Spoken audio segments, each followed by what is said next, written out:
Me voy a centrar en el círculo rojo porque imagino que es mejor.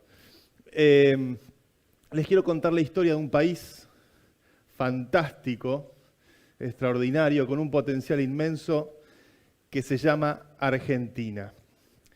Que muchas veces siempre estamos como al borde del colapso, al borde de la crisis permanente. Yo los últimos 10 años viví afuera y cada vez que llamaba a mi vieja, me decía, no vengas, se va a ir toda la mierda en 2 minutos. Y me lo decía prácticamente todos los meses, todas las semanas que la llamaba. Decía, no vuelvas, pues esto se va a la mierda, esto se va a la mierda. Y 10 años diciéndome, esto se va a la mierda.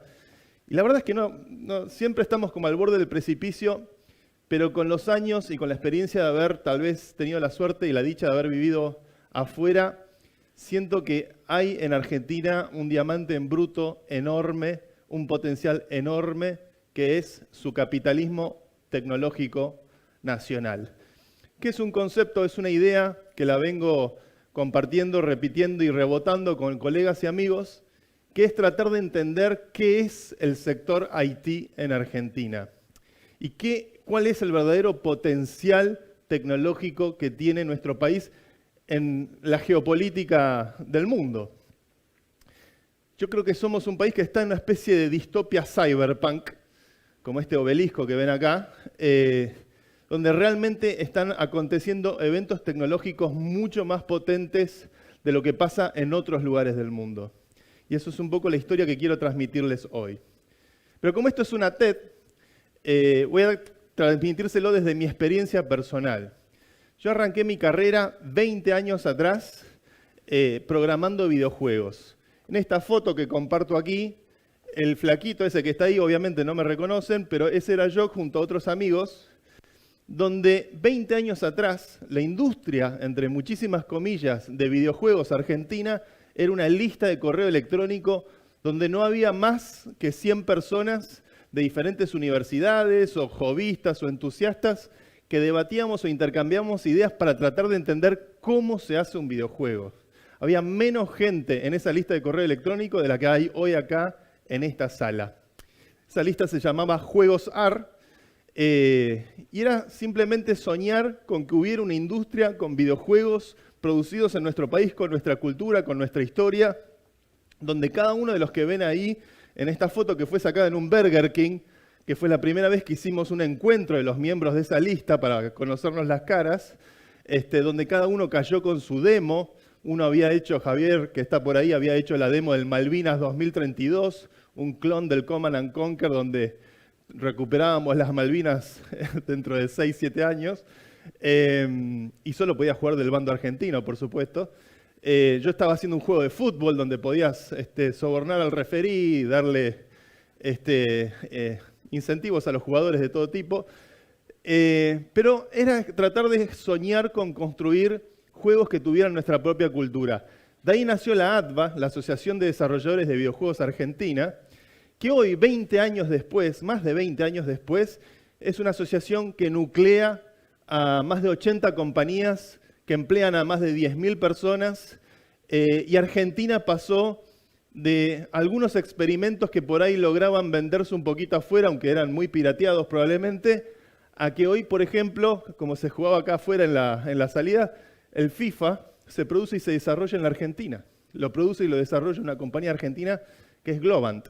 Entonces, mucho ha pasado en estos 20 años. Realmente pasamos de una cosa de nicho, de unos hobbyistas, entusiastas, super nerds, a una industria que emplea, crece y que en algunos casos hasta ha metido algunas producciones número 1 a nivel mundial. El potencial, el diamante en bruto es muy real y yo lo viví en carne propia. El sector tecnológico de nuestro país, acorde a las métricas económicas, es el 7% del PBI. El 7% del PBI. Yo sueño con que el día de mañana aparezca una administración o un gobierno que se mentalice y diga, tenemos que llevar ese 7% a un 20% del PBI. ¿Cómo hacemos crecer la relevancia de este sector, que es un sector que no depende del clima, no depende de los vaivenes climáticos, de la suba de la temperatura, de los incendios forestales y de un montón de complicaciones que tiene tal vez el agro, Es un sector que está incentivado a educar a los profesionales. Hay que alfabetizarlos, hay que transformarlos en creadores de trabajo de alto valor agregado, en programadores, en desarrolladores. Es un sector que tiene mucha demanda de talento humano y de formación de talento humano. E incluso en algunas categorías, como cripto, por cuestiones de fuerza mayor, por el hecho de que los hijos de la hiperinflación y del corralito fueron creciendo, en esas categorías como cripto, que son de profunda relevancia económica, Argentina no solamente lidera regionalmente, sino que también lidera globalmente. Algunas de las innovaciones más importantes en materia de criptomonedas y de contratos inteligentes, blockchain, Bitcoin, llámenlo como quieran, Argentina lidera, la legión de programadores argentinos lidera globalmente. Yo digo muchas veces la frase cripto, trap y escaloneta, la Santa Trinidad para salvar a la patria. Ahora podremos decir cripto, trap y colapinto, pero más o menos se entiende la idea. Ahí estoy en una foto con Vitalik y el Gauchito Gil, dos de mis personas favoritas, cuando recorrimos la Villa 31. La primera vez que vino Vitalik, el creador de Ethereum, el blockchain de contratos inteligentes más importante a nivel mundial, el pibe flasheó, porque Argentina, Buenos Aires fue el primer lugar donde se sintió un rockstar, donde caminaba por la calle, por ahí porque es ruso, mide 2 metros, pero donde la gente lo reconocía, le agradecía, y Argentina realmente fue un lugar que lo cobijó al punto tal que todos los años siguientes Vitalik siguió viniendo a la Argentina. Algunos dicen que lo vieron festejar en la final del 2022 entre la gente. A mí me mandaban fotos random de Vitalik entre la locura colectiva que somos. Pero realmente fue un lugar donde... Yo me acuerdo cuando lo fui a buscar a Vitalik, que fui de Ezeiza a buscarlo para ayudarlo a conocer la Argentina.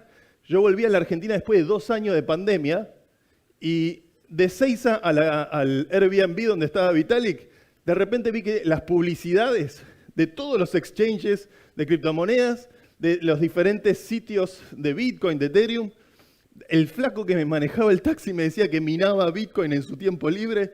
Yo dije, de repente viajé en el tiempo y estoy en el año 2038 y Argentina es una especie de distopia cyberpunk. ¿Qué pasó? Bueno, algo está pasando. Realmente algo muy potente está pasando. Esto lo sabemos muy bien. Tenemos la capacidad de generar unicornios tecnológicos. En España, donde viví los últimos 5 años, tienen 3 unicornios. Idealista, que es una inmobiliaria, Cabify, que es una remisería, y Globo, que es un correo. Nada muy sofisticado. Nosotros tenemos más de 15 unicornios. Y algunos de esos unicornios son instrumentales en la infraestructura de la Internet moderna, como Auth0, por ejemplo. Si alguna vez se autenticaron en algún website donde hacen clic, me quiero autenticar con Google, me quiero autenticar con Facebook, sin darse cuenta están usando tecnología made in Argentina como Auth0. Mercado Libre, bueno, ya sabemos la historia de Mercado Libre, 100.000 millones de dólares de capitalización de mercado, el gran unicornio, la empresa más grande de Latinoamérica. Hace poco superó a Petrobras, ya está, Brasil la tenés adentro. Y después tenemos compañías como Globant, que esto a mí me vuela la cabeza. Globant es sponsor de la Copa del Mundo, de la FIFA, y es sponsor de la Fórmula 1.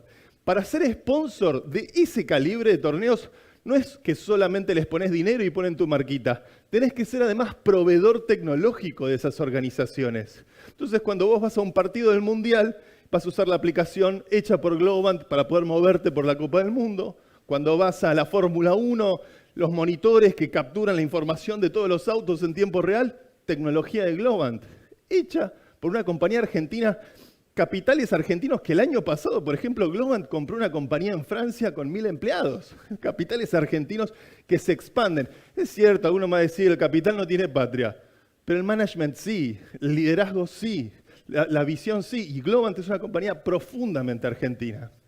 Tuvimos una ley de software que superó los vaivenes de todos los gobiernos. Fue realmente una política de Estado, desde la época de Néstor Kirchner, pasando por Cristina, por Mauricio, por Javier, no sé, todo lo que... La ley de software se mantuvo y fue una ley que incentivó un desarrollo de un sector que realmente ha sido estratégico para el crecimiento de nuestro país. Así que hay un efecto multiplicador, hay un efecto nuevas generaciones de emprendedores, que los emprendedores de la generación previa ayudan a los de la siguiente, que va generando un sector realmente digno de ser celebrado. Ahora, acá donde me pongo polémico porque estoy en la UBA y son todos economistas, yo ya no tengo más tiempo para debatir si Bitcoin sí o Bitcoin no. La respuesta es Bitcoin definitivamente sí. Definitivamente sí. Bitcoin es el único activo en el mundo que tiene verdaderas posibilidades de desplazar al dólar como instrumento de reserva. Es el único activo que realmente está teniendo cada vez más un carácter geopolítico relevante. Es verdad, hoy solamente un gobierno del mundo, quizás porque tiene un presidente millennial, El Salvador, entendieron la idea de poner reservas de su país en Bitcoin. Pero el primer país G20, primer país como el nuestro, de nuestra envergadura, que se anima a dar ese paso, va a tener una ventaja estratégica sobre el resto de las naciones del mundo considerable. Si son peronistas, les voy a decir que Bitcoin es la salida para escaparnos del Fondo Monetario Internacional. Bitcoin es el único sistema económico que es totalmente ajeno al dólar estadounidense, o digamos el nombre completo, el petrodólar, porque también es una moneda que está muy ligada a la energía, al petróleo y a las guerras. Cualquiera que se atreva a hacer contratos de energía que no sean en dólares, como Saddam Hussein o como Gaddafi, se ve la furia de los Estados Unidos. Maduro se dio vuelta, empezó a dolarizar la economía porque se empezó a comer los mocos. Pero Bitcoin es realmente el único activo que es independiente del dólar y las grandes potencias del mundo van a competir por él. Ahora, no hace falta salir a comprarlo. Lo podemos minar con energía. Argentina tiene recursos, de hecho Argentina ya tiene, esto es una novedad por si no se enteraron, la segunda mina de Bitcoin más grande con emisiones negativas del mundo, usando el gas de metano que produce Vaca Muerta, ese desperdicio de energía, ya se usa con 20 containers que están minando Bitcoin y que están generando, en este caso, reservas para algunas empresas privadas, pero también YPF, empresa del Estado, ya lo está haciendo. Entonces, plantear la idea de empezar a tener reservas en Bitcoin es algo que para mí le daría un gran impulso global y de interés global a nuestra economía. En el 2014 yo escribí una columna que decía, pongamos el 1% de las reservas del país en Bitcoin. En ese momento Bitcoin cotizaba $600. Hoy cotiza 100 veces más, hasta arriba de 60.000. Ninguno de los problemas de deuda que tenemos actualmente sería un problema. Así que yo ya no discuto más con economistas. Tenemos razón los que estudiamos programación y tecnología y el precio, en todo caso, es un síntoma del valor intrínseco que tiene esta tecnología. Así que estudienla porque la economía del futuro definitivamente va por este camino. Y cripto, el resto del ecosistema, es un sector donde es más el dinero que entra por cripto al país que el dinero que sale. Cripto no la fuga, cripto la trae. Todos los chicos programadores que trabajan hoy en el sector tecnológico, muchos es verdad, cobran dinero afuera. Cuando lo quieren traer a la Argentina, usan cripto. Así que ya se está bitcoinizando la economía en algún punto. Y esto es algo muy promisorio porque Bitcoin es definitivamente la gran historia económica del siglo XXI. El cómputo, ya que estamos hablando del siglo XXI, es la soja del siglo XXI. Vaca muerta es un recurso extraordinario. Si yo agarro un balde, lo lleno de agua, ese es todo el recurso energético que tenemos hoy. Bueno, vaca muerta potencialmente es el equivalente a esta sala de recursos de energía a desarrollar y crear para la Argentina. Es un potencial inmenso el que tiene. Actualmente tenemos estos containers minando Bitcoin. El siguiente paso sería hacer data centers que puedan abastecer la inmensa demanda de inteligencia artificial que va a haber en el futuro. Eso sería pasar de minar Bitcoin a ser proveedores de infraestructura de inteligencia artificial, lo cual le daría un impulso muy grande a esa energía, porque podríamos aprovechar el gas de venteo, el flaring, energía que se desperdicia, porque precisamente vamos a entrar en un mundo donde hoy el 1% de la energía mundial es lo que demanda Internet. Para el 2030, el 8% de la energía mundial va a ser lo que demanda Internet. Ese incremento es por el avance de la inteligencia artificial. Entonces, las compañías de IA, ahora todas cortejando a nuestro presidente, entusiasmados con el presidente meme, van a querer acceder a recursos de energía renovable, accesible, barata, como puede ser potencialmente el gas de venteo en Vaca Muerta, o la energía eólica en el sur, o la energía solar en el norte. Preferiblemente el sur por una cuestión de refrigeración que requiere los data centers. Pero para poder realmente abastecer eso va a haber que hacer inversiones de infraestructura. Minando Bitcoin, esos bits se pueden mandar vía Starlink al resto del mundo. Con eso alcanza.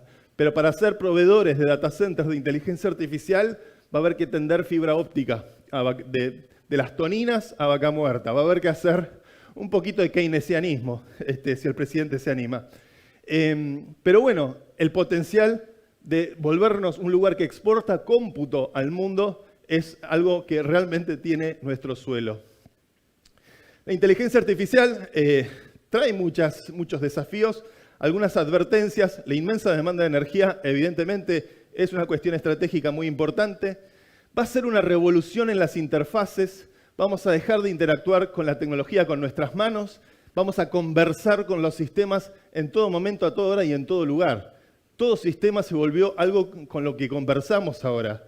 Y yo quiero inculcarles a que usen inteligencia artificial. La inteligencia artificial no los va a volver más tontos porque están delegando su poder de razonamiento en una máquina. Todo lo contrario, están potenciando su capacidad de ser más productivos, más creativos, más versátiles, y se van a encontrar que de repente están haciendo 10 proyectos donde antes hacían medio proyecto. Es realmente esta frase que dice el fundador de NVIDIA, que a mí me gusta mucho, que es: no te va a reemplazar un robot, te va a reemplazar el humano que usa ese robot. Y esto es el mundo al cual estamos yendo. Hay desafíos que hay que mirar. China y Estados Unidos son los principales creadores de modelos de IA del mundo. Habría que pensar, ¿por qué no? El día de mañana, por ejemplo, si el CONICET o alguna institución pública ayuda a que la Argentina pueda desarrollar modelos soberanos, modelos de inteligencia artificial propios. Para hacer esta revolución tecnológica, creo que deberíamos buscar en la sociedad nuevos liderazgos que sean más tecnooptimistas, como dijo Milei en la mesa de Mirta Legrand, cosa muy bizarra de la política argentina, pero en algún punto creo que la inteligencia artificial es algo que va a contribuir a formas de liderazgo donde haya mayor credibilidad neutral, donde podamos apoyar los procesos de toma de decisión. No digo delegar todo en una máquina, porque la máquina no tiene responsabilidad, no tiene noción de los riesgos que se puede correr en una decisión. Las decisiones, la autoridad tiene que ser humana, pero necesitamos una generación de políticos o de referentes o de líderes que genuinamente usen y se motoricen con estas nuevas tecnologías y que dejen de tomar decisiones desde el puro despecho, resentimiento o instinto. Y creo que las nuevas generaciones, Argentina tiene una demografía donde la mitad de los votantes tienen menos de 40 años, por si no se dieron cuenta el año pasado. Pasa que esos votantes todavía están votando a la generación X o a los boomers. Boomers, generación X, al banco de suplentes. Hay que buscar liderazgos nativos digitales que realmente puedan potenciar y mejorar el calibre de las decisiones que tomamos como nación. Hay que alfabetizar digitalmente, ya no alcanza con sumar, restar, leer y escribir. Hay que aprender a programar, hay que aprender a interactuar y hablar el lenguaje digital que hablan estas máquinas. Y evitemos caer en ser de vuelta un país primarizado donde solo exportamos cómputo. Pensemos en cómo generar unicornios de valor agregado que realmente potencian a nuestro país. Y después, bueno, con esto cierro. Un sueño. ¿Por qué no hagamos una computadora cuántica en Argentina? No hay computadora cuántica en Latinoamérica, así como con la energía nuclear fuimos pioneros y fuimos los primeros en desarrollar algo que es de extremada relevancia geopolítica en el mundo de hoy. Tranquilamente podríamos pensar en tener o desarrollar computación cuántica en nuestro país. Estas son las computadoras del futuro, las computadoras que van a poder romper los sistemas que conocemos hoy en día y darnos ventajas en muchos sectores, tanto militares como financieros, como tecnológicos. Es un tema en sí mismo que se los dejo como tarea para que lo googleen, lo investiguen. Pueden en mi podcast, @lafronteracity, pueden ver la última entrevista que es sobre computación cuántica. Ya tenemos algo de los requerimientos para poder armarla. En la CONEA, que es el Centro de Investigación de Energía Atómica de nuestro país, ya tenemos la máquina de refrigeración que lleva las cosas casi a un cero absoluto, que es una condición indispensable para poder acceder a propiedades cuánticas. Eso ya lo tenemos en la Argentina. Tendríamos que robarle uno de los chips a IBM, o copiárselo en todo caso, y podríamos tener una Clementina, como se llamaba la primera computadora que llegó al país en el año 58. En este caso tendría que ser Clementina con Q, pero tendríamos una computadora cuántica. Eso es soñar con un país tecnológico que va más allá. En definitiva, este país ya existe. Nada de lo que les conté es un sueño, una hipótesis. Por ahí, si yo daba una TEDx, como hice hace más de 10 años en la TEDx Joven Río de la Plata, todo era mucho más, bueno, soñemos con un país. Este país ya existe, ya somos ese país, ya somos esa Argentina. Defendámosla, querámosla y soñemos realmente con ser mucho más de lo que podemos llegar a ser. Cripto, Trap y Escaloneta para salvar al país. Muchas gracias por su atención y me retiro. Muchísimas gracias.